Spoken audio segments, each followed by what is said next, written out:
Ladies and gentlemen, we will go on with our event, and I'm really glad to see that many have stayed despite the long duration and the break. Now, what we are going to discuss is protection and safeguarding of energy infrastructure. We talked about energy, we talked about East Med, etc. Okay, so we have a pipeline from India to Europe. How will this pipeline be protected? All this infrastructure, you've seen what happened when the war began with Nord Stream 1 and Nord Stream 2. We read about it, and maybe 20 years later, when all conspiracy theories have subsided, we will learn that one of them was true and that someone destroyed this pipeline. Now, anyway, so we have a live link. First and foremost, I'd like to say good evening to Mr. Theodore Katsoufros, legal expert who is going to talk to us about attacks or sabotages in underwater cables and pipelines. I don't know if Mr. Katsoufros can hear us right now. Yes, I can hear you. I can hear you. Hello, good evening. Nikos Chiridoglou. I'm the moderator. Yes, I can hear you, yeah. So, I don't know if you heard about my first comment on the Nord Stream. I talked about the need to protect and safeguard energy infrastructure. So you have the floor, Mr. Katsoufros.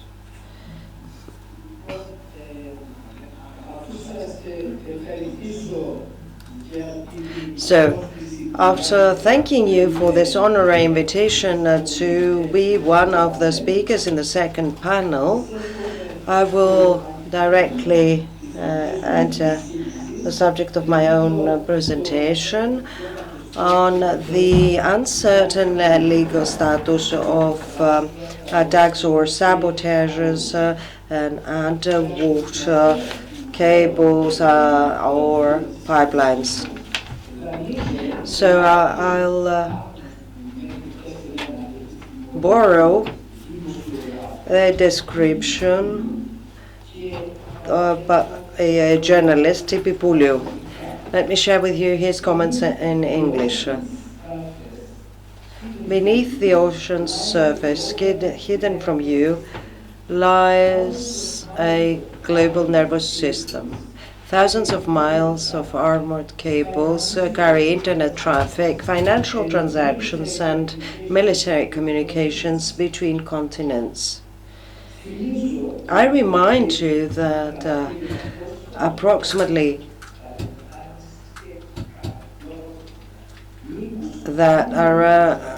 around 380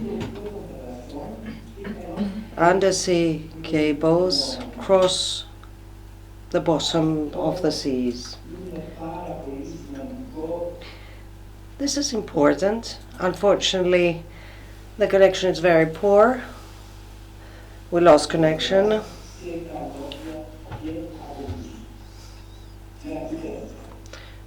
I hope you can hear me, says the speaker.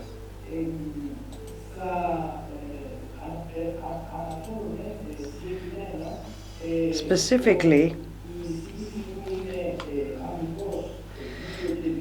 my presentation will be focusing on law, focusing on the law of the seas, provisions, and in particular the Convention of UNCLOS of 1982 that was adopted in Montego Bay.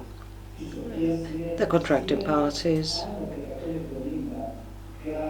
are more than 170 countries, states on the planet, and the European Union. And I will exclusively and specifically refer to the intentional commitment of aggression, attacks or sabotage, and not to accidents. To be clear, I will refer to the articles of the Convention that expressly mention cables and pipelines. The first article where there's such mention pertains to the safe transit from the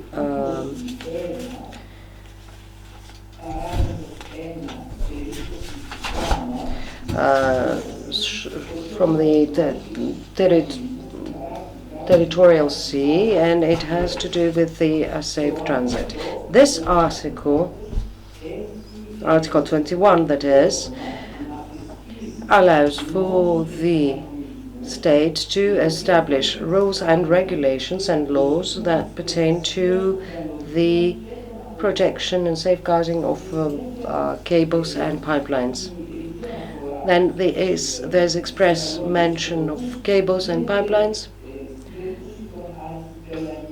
in the case of archipelago states, in particular in Article 51, paragraph 2, where there's mention that archipelago states will respect the already placed undersea cables by third parties that transit through their territorial waters, and archipelago countries allow for the maintenance and replacement of such cables provided they have been notified vis-à-vis the location and the maintenance and replacement works.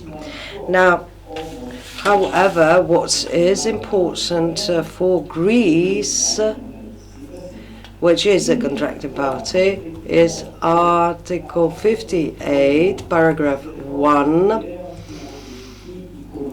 which talks about the exclusive economic zone. So, in the exclusive economic zone, all other states enjoy several other freedoms, amongst which we have the placement of undersea cables and pipelines. In paragraph 3 of that same article, it is mentioned that upon practicing their rights and their obligations on the exclusive economic zone, third parties will take into consideration the rights and obligations of the coastal state that cannot act arbitrarily, because the laws and regulations that this coastal state adopts need to be in agreement with the provisions of the international law. This is particularly significant for the case of Greece, Turkey, etc. Let's move on to Article 79, which in fact pertains to submarine cables and pipelines on the continental shelf. So paragraph 1 thereof mentions that all states have the right to place cables, submarine cables and pipelines on the continental shelf in accordance with the provisions of the specific article. This is for all states. In the case of Kossos and Crete, it is really important to note this. So the coastal state in paragraph 2 may not hinder the placement or the maintenance of the said cables or pipelines. In Article 3, the delineation of course of the pipelines that are placed on the continental shelf is subject to the consent of the coastal state. So this pertains to pipelines and not to the placement of cables. This is significant for our difference with Turkey. And paragraph 5, there is mention of the terms of the coastal state vis-à-vis the placement and the distance. Now, Article 87 of the Convention is on the open seas. So we have access which is free for all states, access to high seas, and we have freedom of laying submarine cables and pipelines subject to Part 6. Therefore, all states have the right to lay submarine cables and pipelines in the high seas. Then we have Articles 112, 113, and 114 and 114 pertain to the right to lay submarine cables and pipelines on the bed of the high seas, and also to the breaking or failure or injury of a pipeline. So with these data in mind, allow me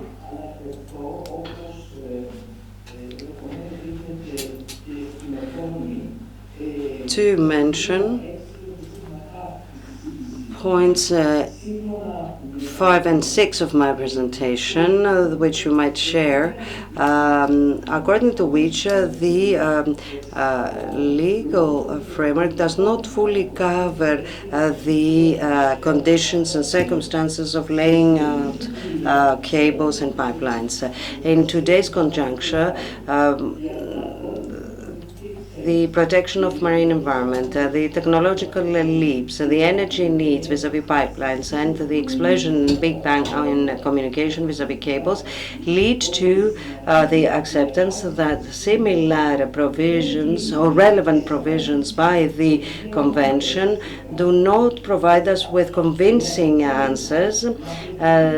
And as a result, there is a need for a broader interpretation or a need for the adoption of new international conventions or regional conventions or even bilateral conventions in order to tackle the problems I will explain. Moreover, in the above findings, we also add the fluid and volatile geopolitical situation. We have war conflicts that change things, and attacks and sabotages in underwater pipelines and cables are what the belligerent parties do. So I come here to examine certain cases, certain incidents that bear witness to this complexity.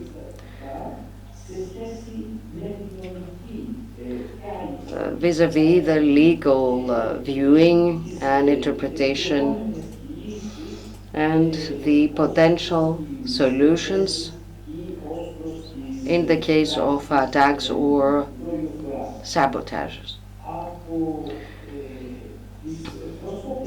So, what we see in recent developments is that there is a vulnerability of undersea infrastructure to intentional acts of damage. So we have specific issues here. In 2021, in Norway, it is before waging war, the official waging of war between Russia and Ukraine, A pipeline connecting Svalbard archipelago and continental Norway suffered damages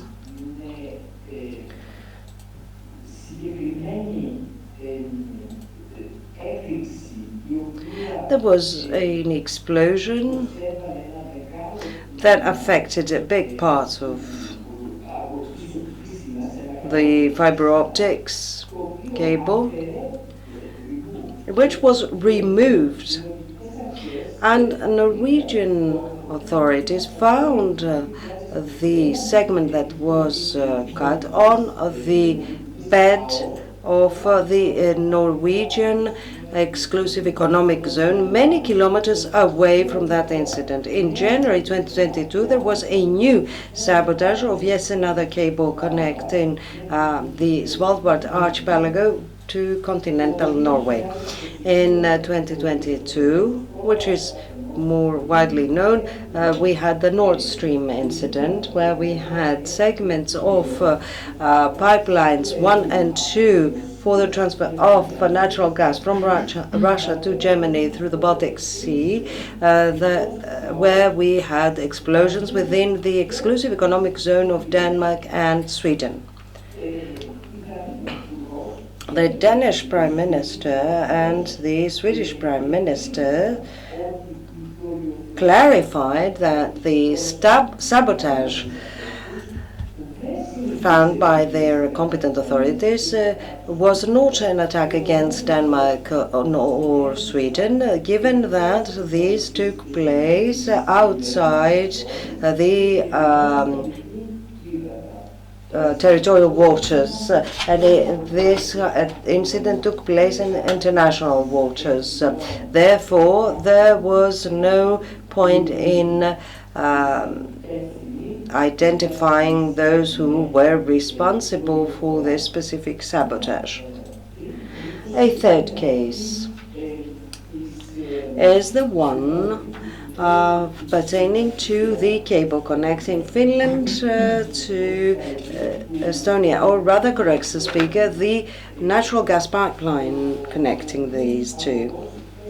This pipeline also suffered damages in 2023, more specifically at the point connecting Finland to Estonia. Again, despite the fact that Finland considered that this was a deliberate external act within the Finnish exclusive economic zone, despite that, the country deemed that it wasn't able to identify the perpetrators, although there was a Russian vessel in the area during that time. Well, this could be a long list of incidents. There were cases in Taiwan, etc. However, I will focus on the incidents I've just shared with you in order to highlight how difficult it is to identify both the perpetrator as well as the victim of such acts, because many a times when we have cross-border damages or attacks, we are not in a position to know who are the victims. There might be also companies or businesses targeted as victims, since they undertake the operation management of such cables. So therefore, there is this legal uncertainty which I mentioned at the beginning. If I may, I'd like to ask, allow me to refer to the cases, the incidents of Kossos and Crete. So, as you know, there are in a marine area outside the Greek territorial sea. Unfortunately, question is off microphone. Well, can you hear me now? Yes, yes. I have a question for you.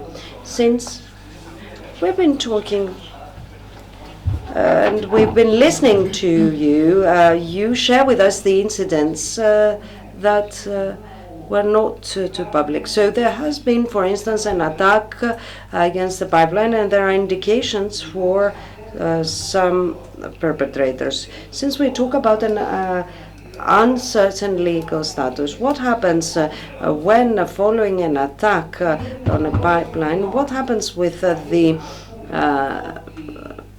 redressal?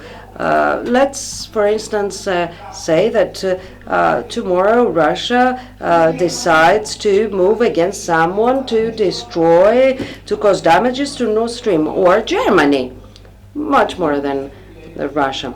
So what happens in this case? Is there a legal framework according to which states should move? Will there be an international tribunal? Is there an arbitrary an arbitration institution? Do we take recourse to the United Nations? Let me tell you, we should not be hasty in our conclusions. What plays an important part is where this attack takes place, in which sea zone. If it takes place in the territorial sea, which is similar to the land borders or the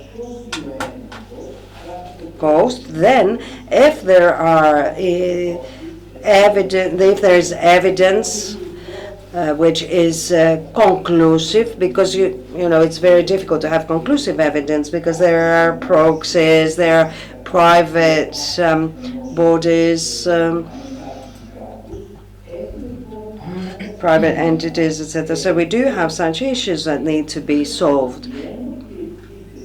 Armed attack, in order for us to be able to invoke Article 51, well, has to happen on the ground. So this state that has suffered this damage, in that case, has the right of legal defense. But such conditions are not there when the attack or the sabotage takes place in areas away from the territorial sea, which are not considered to be the state's territory. Therefore, there can be no invocation neither of Article 51 nor of Article 5 of the NATO Convention, that according to which if a NATO member state suffers damages or an attack on its own ground, these two do not apply in case of an attack outside the territorial sea. The same goes for the Treaty on the function of the European Union. I'm referring to the one for Lisbon, Article 42, that provides for the solidarity of other member states if one member state suffers an attack on its ground. So, on its territory, I mean. So I believe that this is a convincing answer. I can only interpret on the basis of the jurisprudence of international courts and tribunals, etc. Yes, of course, but if you allow me, no one prohibits a sovereign state to consider others as suspects, etc. Because the destruction of or a damaging of a pipeline is also a criminal act, because some might do something on behalf of others, on the account of others. But since you talk about a major issue, it's about the uncertain legal status of such attacks. So I'm trying to understand how the sovereign state can deal with an attack not at its territorial sea pipeline. For instance, Germany has suffered damages, important damages, because of the Nord Stream pipeline attack. Let me tell you, because it's difficult for me to hear. Well, in order for this to happen, then the coastal state should have issued a law or a regulation by which it provides for the imposition of sanctions to either a third state or private businesses or private persons who have intentionally committed acts that have caused damage. If this coastal state has not issued a similar law, then it does not have the legal means to claim damages. Thank you. Thank you. Please continue. I do apologize for interrupting, but since there are practical questions, we wanted to have an answer. Yes, no, you were right to interrupt me. Please go on. But simply be kind enough to conclude in 3 or 4 minutes. We won't have time. With your intervention, it's a bit difficult within 3 or 4 minutes. Okay, please continue. Thank you. So, Kassos and Crete incidents. Here, what we had was an Italian drilling or research ship that has started researching the bed of the sea between Crete, Kassos, Karpathos, Every and whose activities were discontinued as soon as 5 Turkish vessels appeared.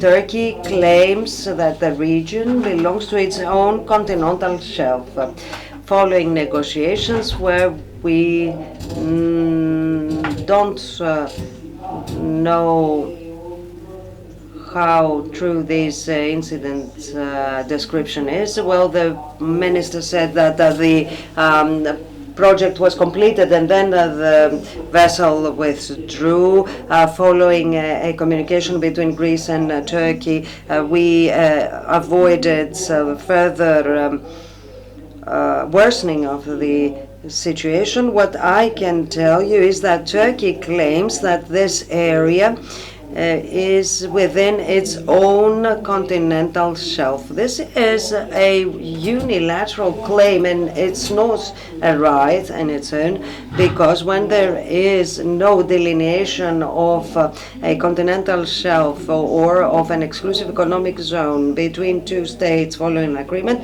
this is considered to be a claim.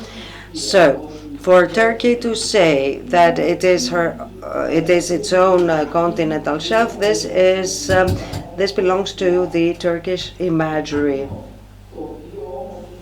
But what is particularly important to mention, this is why I mentioned all the relevant articles, is that a third state, even if there has been a delineation of the continental shelf, has a right to lay cables or to place a pipeline on the continental shelf of a specific state because it enjoys the right of free laying or landing of cables or pipelines. No coastal state can limit this right. This provision by the convention is also binding for Turkey. And I'd also like to remind you that something that's not being said. In 1986, when Turkey had already demarcated and delineated its exclusive economic zone in the Black Sea, it issued a decree according to which third countries in the Turkish exclusive economic zone enjoy the right to lay cables and to lay pipelines. This cannot be true. Well, this can be true. So Turkey is being bound by its own laws and by international law that provides for the rights of third countries to lay cables and pipelines. Well, I believe that the reason why Turkey proceeded to these acts was in order for it to question the right of all our islands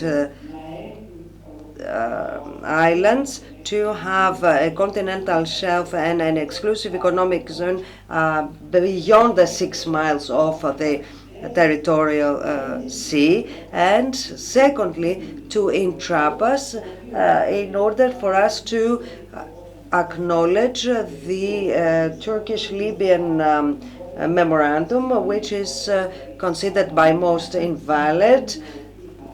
To me, it's almost inexistent, although Mr. Mazis mentioned, if I'm not mistaken, that this has been recorded in the UN Secretariat, which is not too significant because the Secretariat will record in its protocol such accords or agreements without examining the validity of such agreements. The fact is that the Greek-Egyptian agreement is valid, it's legal, and it is in accordance with all these rules and regulations. So allow me to draw certain conclusions in order for me to conclude with an optimistic finding. International community has realized how necessary it is to cover for the legal gaps and lacunes and how important it is to do this collectively. So there is an issuance of a voting by the UN General Assembly in 2023, where they acknowledge the crucial role of international cooperation at the global, regional, sub-regional, and bilateral levels, encompassing, in accordance with international law, threats to maritime security, including acts against submarine cables and pipelines, through instruments and mechanisms aimed at monitoring, preventing, and responding to such threats. So this paves the path for us to adopt a potentially new international agreement that will cover such needs. I do apologize because I need to say that the UN Security Council today has a composition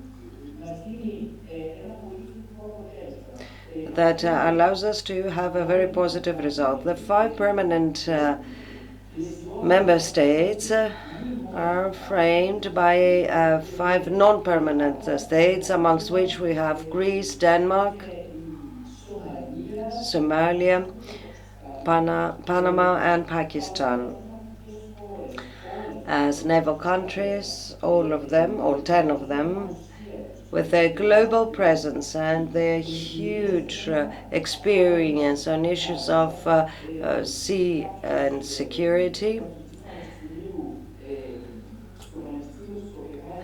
A professor at the University of Copenhagen, Christian Brugger, calls them a de facto Maritime Security Council because they will be able to lead us to tangible results pertaining to maritime security.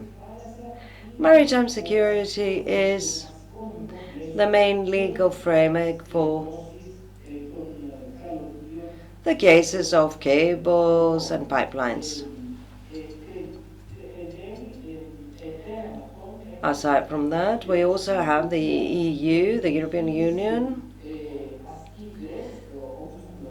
that had the Operation Shields, that limits itself to defensive operations, to accompany vessels in the area, to identify dangers and risks, and to protect vessels from maritime attacks, but respecting the Convention on Maritime Law. This was by virtue of Decision 583 of 2024, and this is an honor for us, and the action of the Operation Shield is under Greek leadership, under Vasilios Griparis. So with this, I can conclude that as soon as initiatives are undertaken at the UN Security Council and at the level of the EU, there will be measures that will give us solutions and answers to the questions that you put and to the questions that the audience may put. Thank you very much. Thank you very much, Mr. Katsoufros. He gave us information that we didn't know.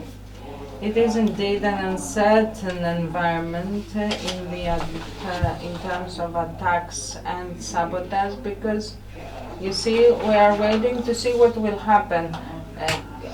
States hide behind territorial sea, EEZ, etc. These are not clear. Thank you very much for your valuable contribution to today's discussion.